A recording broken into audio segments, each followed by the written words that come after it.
Et bonjour, bonjour. Bon, mon deuxième live du matin. Quand j'attaque, j'arrive pas à m'arrêter. Donc il y a tellement de belles choses à vous montrer, donc à vous faire découvrir.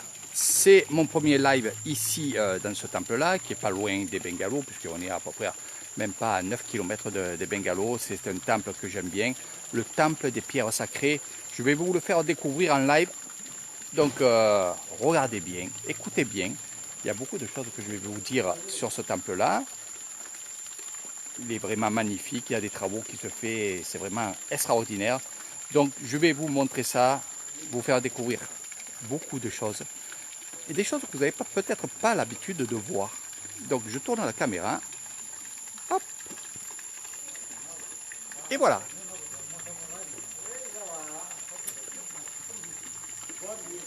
Donc ici nous avons ces fameux nagas. Les nagas, ce sont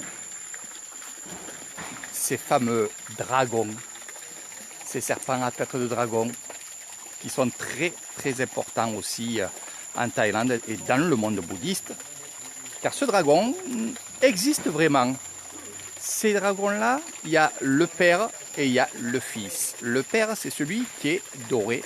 Et le fils, c'est celui-là qui est tout en vert avec les dents toutes blanches.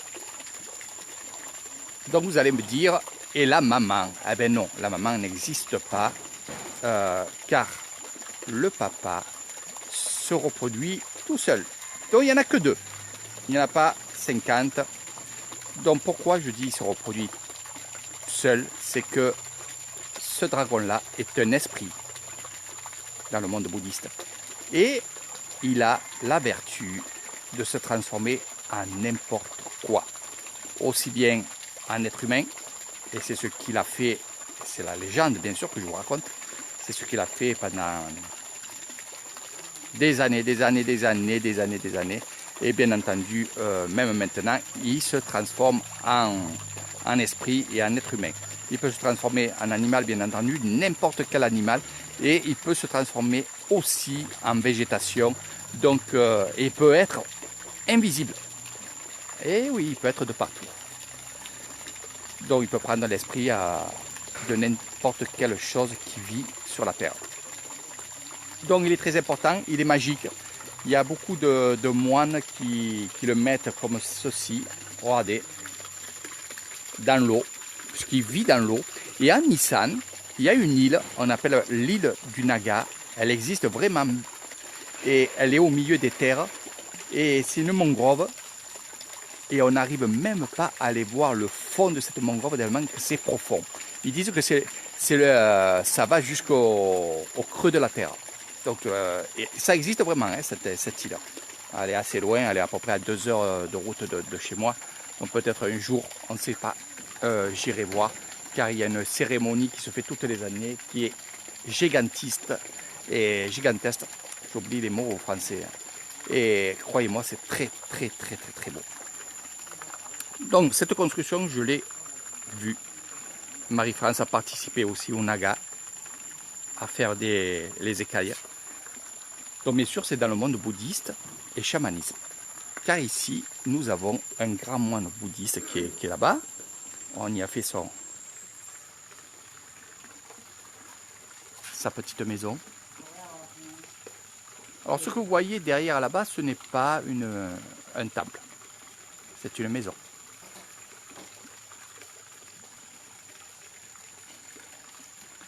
Donc comme vous pouvez voir, ici, c'est là où on vient se prosterner. Donc un moine, bien entendu, un loussi, comme on les appelle ici, et bien entendu, nous avons Bouddha qui est de partout. Donc on ne va pas les déranger, à part, je vais y aller, que après on passe sur un autre endroit.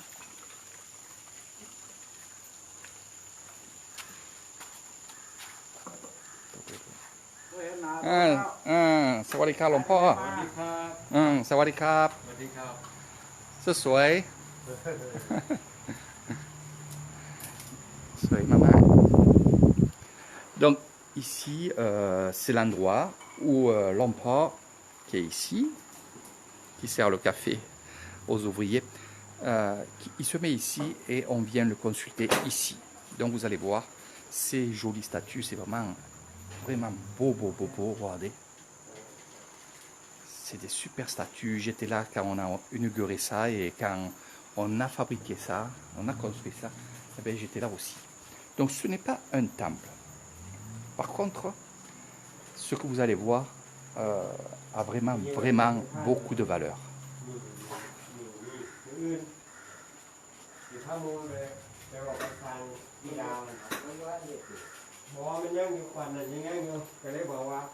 Comment je l'appelle? Les pierres sacrées. Donc vous voyez aussi, il y a des boules de cristal qui sont ici. C'est les œufs du naga qui sont ici en verre. Ce sont ces œufs. Voilà. Donc, voici un l'emport qui est ici. Franchement, c'est un grand travailleur. Donc voilà, on va aller un peu plus loin de l'autre côté là-bas. C'est un grand parc. Il y a des pans. Il y a beaucoup de belles choses. Vous allez voir, vous allez être avec moi. On va aller circuler dans le parc. Donc ça bouge un peu, bien entendu, avec la vidéo. Il manque que j'ai ma petite poignée stabilisateur. Donc petit à petit, je vais m'améliorer sur les vidéos. Il faudra que je voie un peu tout ça. Parce que je vois que ça vous plaît et je vois que ça fait du bien à tout le monde.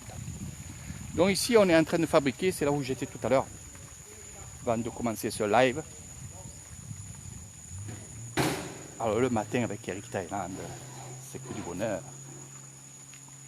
Hop, on est en train de fabriquer ceci. Je vous donnerai des explications après.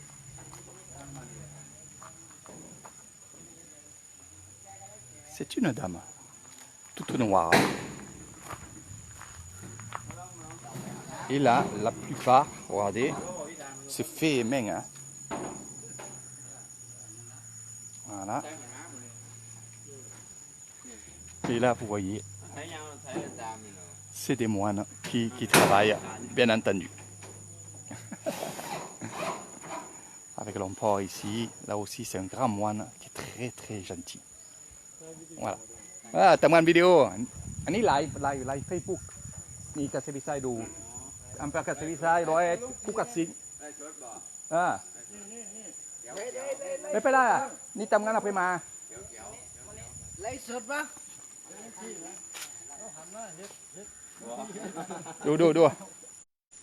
ดูเซ็มทำงานไล่ขึ้นตรงนี้เอาไปกระสู้เลยอันนี้ดูทำงานสวนมาขึ้นมาอันนี้ดูวิดีโอนี่ทำงานนี่ไปตอนเย็นฝนตกล่ะ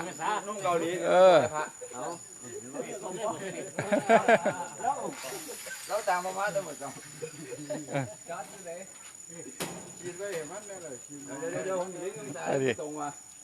celui qui est en haut, c'est un grand moine aussi. Donc il y a beaucoup de moines qui viennent ici en pèlerinage et c'est des moines.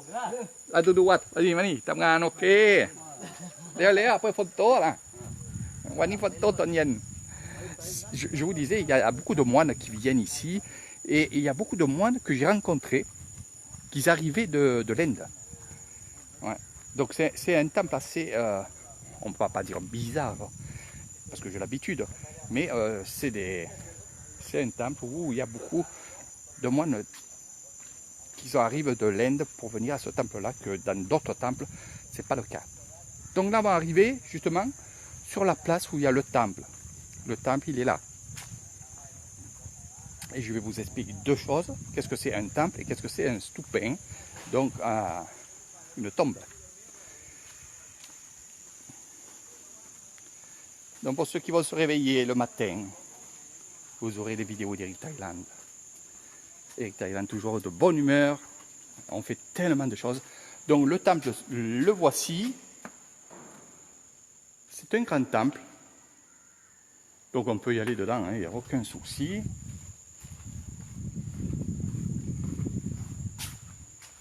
comme il y a beaucoup de choses à faire.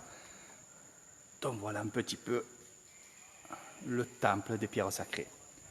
Direction, donc c'est du furtif avec Eric Thailand, c'est pour faire vraiment le grand tour parce qu'après je vais voir pour faire du drone ici. Donc ici, c'est un stupin. C'est une tombe.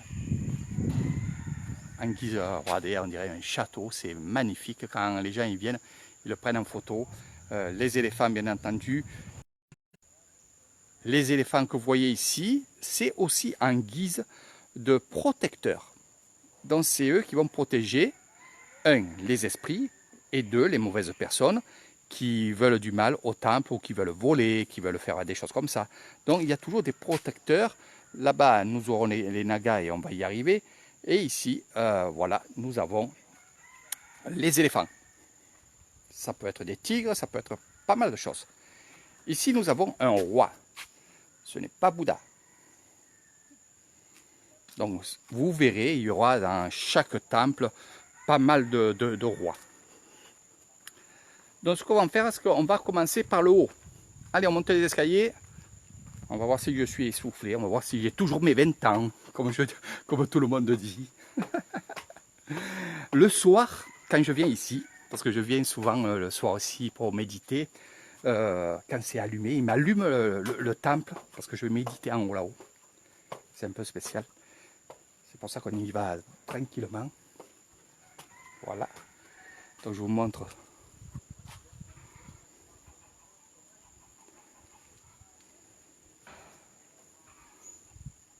C'est magnifique. Donc faire attention toujours quand vous rentrez dans un temple. Regardez bien en haut, chaque côté, parce qu'il y a des nids de bourdons et de guêpes. Donc faire attention.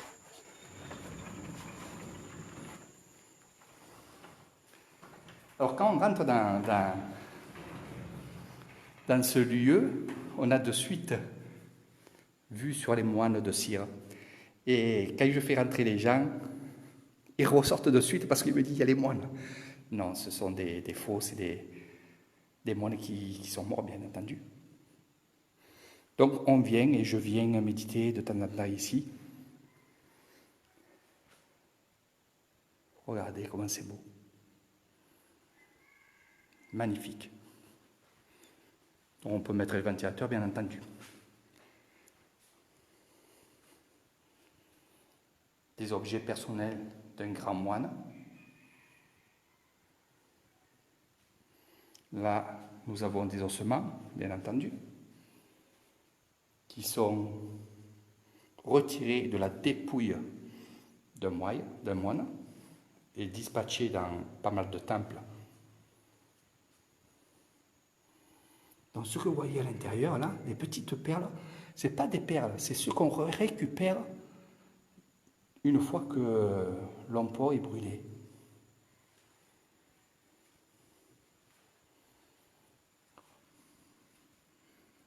Regardez ces pierres. Regardez ce que vous voyez là-dedans, voilà. Donc vous voyez, ce qui est en blanc, c'est des morceaux d'os, là aussi c'est pareil. Et nous avons des perles noires et ainsi de suite. Donc il y a beaucoup de moines qui sont ici. Ils ont même laissé leurs seringues parce qu'ils étaient malades. Donc des affaires personnelles. Donc dans cette vitrine, il y a beaucoup de choses vraiment spirituelles. Et ce que vous voyez là, en cristal, en haut, nous avons les dépouilles d'un moine, un deuxième, un troisième, ainsi de suite. Voilà. Après, ce que vous voyez bien sûr en rond, ça non, ce ne sont pas des dépouilles, c'est des pierres. Mais par contre, dans les dépouilles, on voit des choses fantastiques. Mais je vous expliquerai un jour vraiment en détail ces choses-là. Ce qu'il y a dans ce temple-là, vous voyez ces statues noires-là, elles datent du XIe siècle. C'est des vieilles statues Donc ne touchez pas, quand vous êtes dans un temps comme ça, même seul, ne touchez pas les moines en cire, on ne les touche pas. Elles sont sacrées. On dit que quand on fait une statue en cire comme ça, d'un moine, son esprit vient dans cette statue. Ça veut dire que le moine qui est mort, son esprit peut être maintenant, actuellement, ici. Il peut m'écouter. Là aussi. Et après, il peut partir et aller dans un autre temple où il y a la même statue, parce qu'il y a beaucoup de temples où il y a les mêmes statues, bien entendu, puisque voilà. Donc, il fait d'un esprit à l'autre, d'une statue à l'autre. Donc, ne touchez pas la statue, parce que souvent, si vous la touchez, qu'il y a l'esprit, ça ne se fait pas. Donc, voilà aussi ces statues qui datent. Allez, je vais vous amener en bas. Donc là, c'est une tombe, c'est un stupin. Et l'empereur, donc le grand moine, vient méditer ici. Et il y a aussi, bien sûr, les moines peuvent venir ici méditer. Et les cérémonies du soir se font ici. Des fois en bas, mais la plupart c'est ici. Allez, on descend les jeunes. C'est parti. Il vaut mieux descendre que monter. Et vous avez vu, je n'étais pas essoufflé. Le seul sport que je fais, et ça je réponds à mon ami Michel, le seul sport que je fais, c'est de la marche. Je marche beaucoup.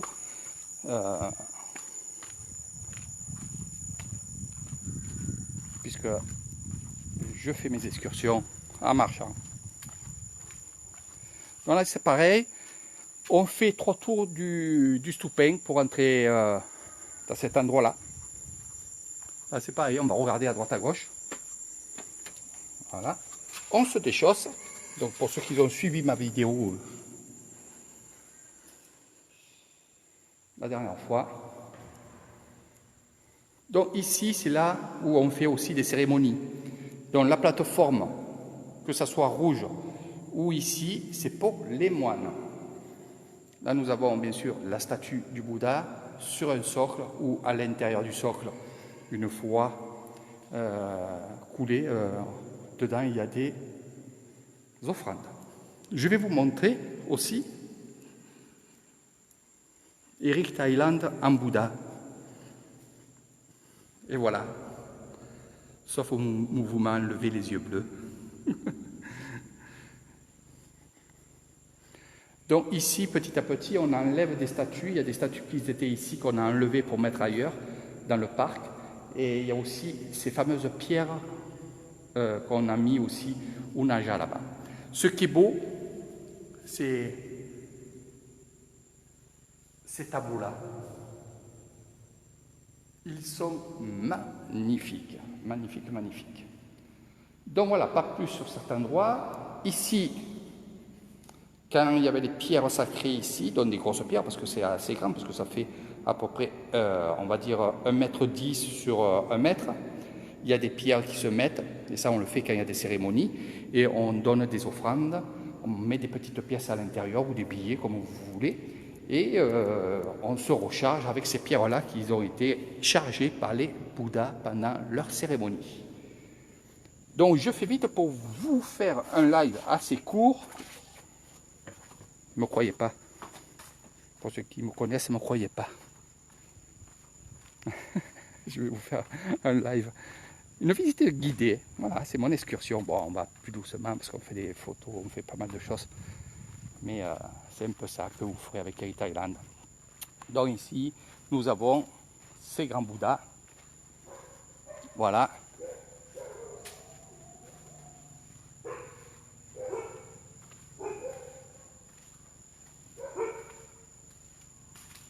Voilà. Donc là aussi, quand il y a des cérémonies, on fait en sorte que... regardez comme c'est beau. Ici, nous avons l'empreinte du Bouddha. Dans l'empreinte de pied de Bouddha. On va aller voir la super grande statue, qui est vraiment énorme. J'espère qu'ils feront quelque chose après ici, je pense que oui. tout est prêt, mais bon, petit à petit.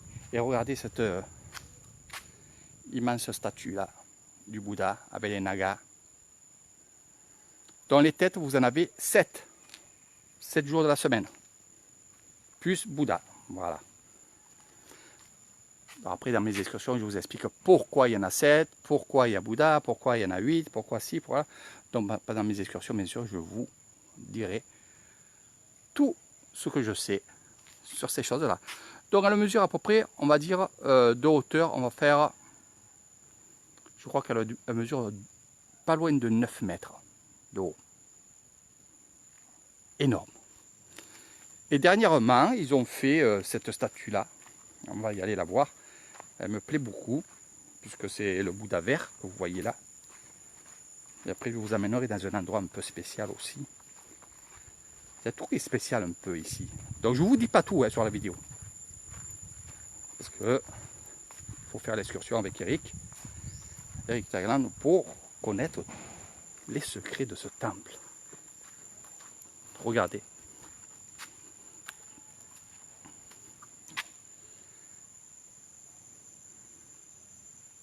Voilà. Regardez cette belle statue. Magnifique. C'est toujours magnifique ici. Donc là-bas, ils sont en train aussi de tout arranger. Ils ont cassé ici. Ils ont refait à côté. Donc c'est les réfectoires, c'est des choses comme ça. Donc c'est pas la peine qu'on y aille. Voilà. Sinon, dans un grand parc aussi, il y a des endroits où il y a des statues. Il y a même aussi un endroit où on brûle les gens. Donc les Thaïlandais se font brûler. Et là aussi, il y a une grosse statue, mais elle est au fond du parc. Donc voilà un petit peu, comme je disais, c'est magnifique, regardez. Vraiment, vraiment, j'adore visiter ces temples. Là, c'est au milieu de la forêt. Pas très loin, il y a aussi le moine de la forêt, qui est un ami à moi, et je vais souvent le voir. Quand je dis souvent, je dis pas trop souvent, parce que c'est un moine qui travaille beaucoup. Beaucoup, beaucoup. Donc, quand je dis souvent, ça veut dire une fois par mois, ou je laisse un peu espacer les choses, parce que finalement, il faut qu'il travaille. Il travaille, et quand je viens, eh ben, il veut être avec moi, donc il arrête de travailler, il est avec moi. Donc, et je sais qu'il travaille beaucoup la méditation, c'est un grand homme. J'amène souvent les gens là-bas, ceux qui sont bouddhistes, et qui veulent rencontrer ce grand moine. Je les amène là-bas, chez lui, au milieu de la forêt. Ils sont 3-4 moines, pas plus. Des coins pour méditer. C'est vraiment extraordinaire. Il a fait une maison en guise de grotte. C'est magnifique aussi. Et on ressent pas mal de choses là-bas. Croyez-moi, c'est très très beau. Donc là, c'est pareil. Hein. Dans la forêt, il y a des pans. Il y a des oiseaux. Il y a beaucoup de choses ici. Si on se met en méditation et que on reste un peu tranquille, surtout vers le soir, où les pans ils viennent dormir dans la forêt, c'est magnifique. Voilà. Donc, le temple des pierres sacrées, juste derrière, il y a un petit village de quelques maisons. Il doit y avoir à peu près une trentaine de maisons, pas plus. C'est un petit village. J'aime beaucoup parce qu'il y a beaucoup d'artisans qui font des écharpes, qui tissent la soie. Mais actuellement, ils sont bien entendu dans les terres, puisque on travaille le riz. Puis on manque d'eau, donc il y a beaucoup de travail à faire. Irriguer un peu les rizières qui sont inondées par des petits canaux. Et on irrigue les autres terres. Voilà. Donc on va s'arrêter. Là, j'ai une amie à moi qui s'amuse à peindre des nagas en vert, la couleur verte. La grande mode de ce temple-là, il y a beaucoup de choses en vert qui signifient aussi bien sûr la forêt, la montagne, la verdure, la vie. Les arbres vivent, nous donnent de l'oxygène, ainsi de suite, du carbone et tout le reste. Voilà, ça vous savez très bien. Donc voilà un petit peu avec Eric Thailand, les lives d'Eric Thailand. Je vous fais de gros bisous. Je vais m'arrêter, je vais changer d'endroit. Je vais discuter un petit peu avec les moines là pour qu'ils m'expliquent un peu ce qu'ils sont en train de faire. par la suite. Et je vous ferai peut-être en sortant, si je vois mes amis, je ferai un petit live de ce magnifique petit village qui est moi je l'appelle comme ça, hein, c'est le village des pierres sacrées. Voilà. Sur ce, je vous fais de gros bisous. À très bientôt. Partagez la vidéo pour ceux qui ont envie. Le petit pouce, des commentaires. Michel, me dit pas que je suis pas rasé. Parce que je suis comme toi. Allez, gros bisous. À très bientôt sur les lives d'Heritage Island.